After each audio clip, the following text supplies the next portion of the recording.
नमस्कार, मैं विक्रम सिंह इतिहास की बात ब्लॉग में आपका स्वागत करता हूँ। पानीपत का प्रथम युद्ध सन 1526 ईस्वी में अफ़गानिस्तान के मुग़ल बादशाह बाबर एवं दिल्ली के सुल्तान इब्राहिम लोदी के बीच हुआ था। इसमें विजय बाबर को प्राप्त हुई और उसने भारत में मुग़ल वंश की स्थापना की। यह युद्ध क्यों हुआ और किन परिस्थितियों में हुआ, इसके क्या कारण थे, उसके बारे में इस वीडियो में जानेंगे। बाबर का जन्म 14 फरवरी 1483 ईस्वी को फरगना रियासत में हुआ था। वह तैमूर लंग का 5वां वंशज था एवं मातृपक्ष से चंगेज खां का 14वां वंशज था। उसके पिता का नाम उमर शेख मिर्ज़ा था एवं माता का नाम कुतुल गनियार खां था। फरगना रियासत वर्तमान में चीनी तुर्किस्तान का भाग है। बाबर अपने पिता की मृत्यु के पश्चात 14 वर्ष की आयु में 1494 ईस्वी को गद्दी पर बैठा। बाबर अपने पूर्वज तैमूर लंग की विजय से प्रभावित था और उसकी राजधानी समरकंद को जीतने का 2 बार असफल प्रयास किया था, लेकिन समरकंद के उज़्बेक जात के लड़ाकों ने बाबर को परास्त कर दिया था। 1501 ईस्वी में काबुल के शासक और बाबर के चाचा उलगू बेग मिर्ज़ा की मृत्यु के पश्चात वहाँ उत्तराधिकार का युद्ध छिड़ गया। बाबर ने इसका लाभ उठाया और सन 1504 ईस्वी में काबुल एवं गजनी पर आक्रमण कर अपने अधिकार में ले लिया। उसने बादशाह की पदवी धारण की। बाबर एक महत्वाकांक्षी शासक था। अपने पूर्वज तैमूर लंग की विजयों से वह प्रभावित था। भारत विजय उसी का परिणाम थी।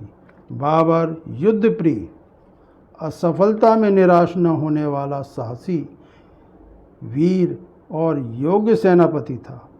उसने तुर्क, मंगोल, उज़्बेक, ईरानी और अफ़गानों से युद्ध किया और सैनिक युद्ध कला के विभिन्न तरीके सीख लिए। उसने अपनी सेना को मजबूत किया एवं उस्ताद अली और मुस्तफ़ा नाम के तुर्क तोपचियों की वजह से एक अच्छा तोपखाना तैयार कर लिया। भारत इस समय आर्थिक रूप से संपन्न था। धन की लालसा ने बाबर को आक्रमण के लिए प्रेरित किया। इस समय भारत राजनीतिक रूप से कमज़ोर था। दिल्ली का सुल्तान इब्राहिम लोदी था। उसकी उत्तर भारत एवं आगरा, दिल्ली और पंजाब, बिहार तक का भाग उसके अधिकार में था, परंतु उसके राज्य में अनेक विद्रोह हो रहे थे। पंजाब के दौलत खां लोदी स्वतंत्र था। उसके चाचा आलम खां लोदी स्वयं बादशाह बनना चाहता था। उसके पिता सिकंदर लोदी की मृत्यु हो जाने के कारण उसकी शक्ति और सम्मान में बहुत कमी हो गई थी। गुजरात, बंगाल, मालवा में अफ़गान शासक थे, लेकिन वे उसके नियंत्रण में नहीं थे। सिंध, कश्मीर, उड़ीसा और खानदेश भी ताकतवर थे। दक्षिण भारत में विजयनगर साम्राज्य का कृष्णदेव राय स्वतंत्र और शक्तिशाली राजा था, लेकिन आगरा दिल्ली से दक्षिण की दूरी बहुत थी। इसके अलावा दक्षिण में बीजापुर, गोलकुंडा, अहमदनगर और बीदर के मुस्लिम राज्य आपस में लड़ते रहते थे। इस प्रकार भारत के राज्यों में एकता और स्थिरता की कमी थी। बाबर के लिए भारत पर आक्रमण के लिए यह सुअवसर था। इब्राहिम लोदी के चाचा आलम खां और दौलत खां लोदी, जो कि पंजाब का सूबेदार था, इन दोनों ने बाबर को भारत पर आक्रमण कर दिल्ली के सुल्तान इब्राहिम लोदी को परास्त करने के लिए आमंत्रित किया। बाबर ने भारत पर प्रथम आक्रमण 1519 के प्रारंभ में भारत की सीमा पर बाजौर और भैरा पे किया, उसे जीता। बाबर का दूसरा आक्रमण सितंबर 1519 में पेशावर पे हुआ। बाबर ने तीसरा आक्रमण 1520 में किया एवं इस बार उसने पंजाब में सियालकोट और सैयदपुर पर अधिकार कर लिया और वह कंधार चला गया। बाबर का चौथा आक्रमण 1524 में हुआ। उसने पंजाब में लाहौर एवं दीपालपुर को जीतकर पंजाब के अधिकांश भाग पर कब्जा कर लिया। उसने इब्राहिम लोदी के चाचा आलम खां पंजाब की देख रेख का दायित्व देकर वह वापस काबुल चला गया। नवंबर 1525 में बाबर काबुल से भारत पर आक्रमण करने के लिए चला। उसको पंजाब जीतने में कोई कठिनाई नहीं हुई। अब बाबर ने दिल्ली की ओर कूच किया। उसके पास 25,000 सैनिक एवं तोपखाना था।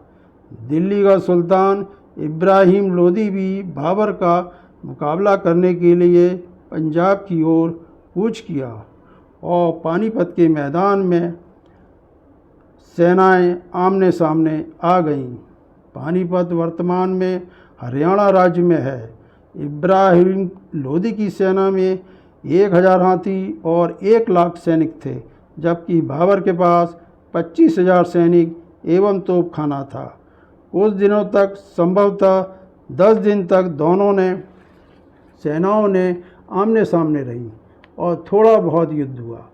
पानीपत में 21 अप्रैल 1526 की प्रातः बाबर और इब्राहिम की सेनाओं में युद्ध प्रारंभ हुआ और दोपहर तक हुए युद्ध में बाबर विजयी रहा और इब्राहिम लोदी मारा गया एवं उसकी सेना नष्ट हो गई। बाबर ने इस युद्ध में तुलगमा युद्ध नीति का प्रयोग किया। तोपों का तैनात करने में उस्मानी विद्य का प्रयोग किया। उसके अलावा बाबर के पास अच्छी बंदूकें एवं तीरंदाजों की सहायता से उसने युद्ध जीत लिया। बाबर स्वयं भी एक अच्छा सेनापति था, जबकि इब्राहिम लोदी की सेना का युद्ध करने का पुराना तरीका था। उसके हाथियों ने तोपखाना एवं बंदूक गोला बारूद से घबराकर अपने ही सेना को कुचल डाला। इसके अलावा इब्राहिम लोदी कुशल सेनापति नहीं था। पानीपत में युद्ध जीतना बाबर की भारत विजय का पहला पड़ाव था और भारत में मुगल वंश की नींव इस युद्ध विजय से डाल दी गई। युद्ध के पश्चात बाबर ने दिल्ली और आगरा पर अधिकार कर लिया। अब बाबर की मुख्य समस्या जीते हुए प्रदेशों को संगठित करने की थी। इब्राहिम लोदी की हार के पश्चात अफगान सरदारों ने अपने को स्वतंत्र घोषित कर दिया।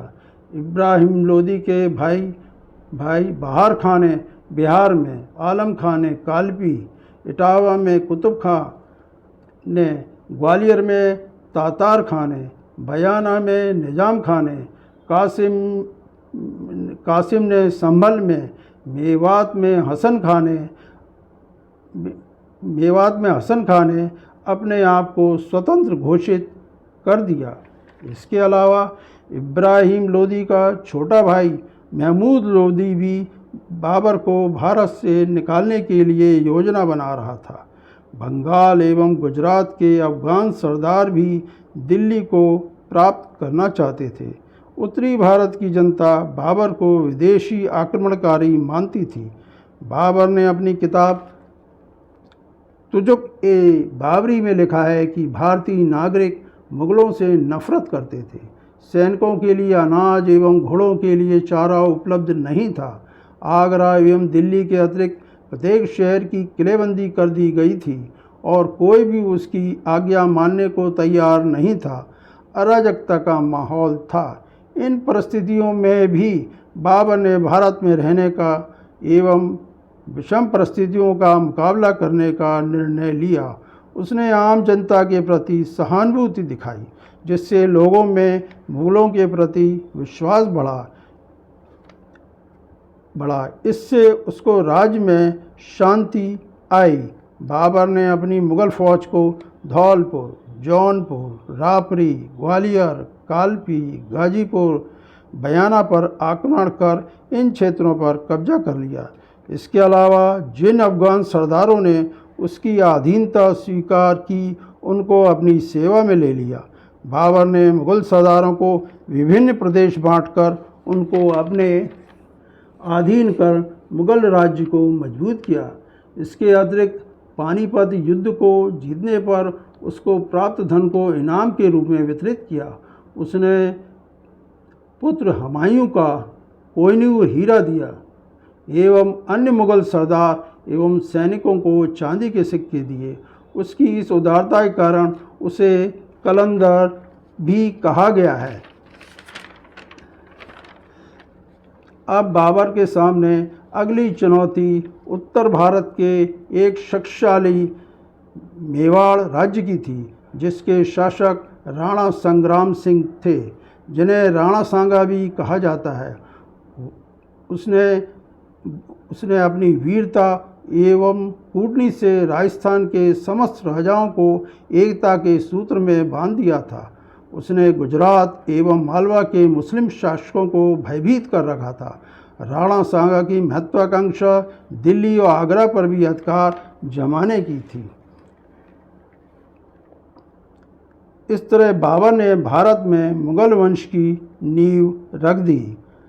अगले वीडियो में मेवाड़ के राणा सांगा एवं बाबर के बीच हुए खानवा में हुए युद्ध के बारे में जानेंगे।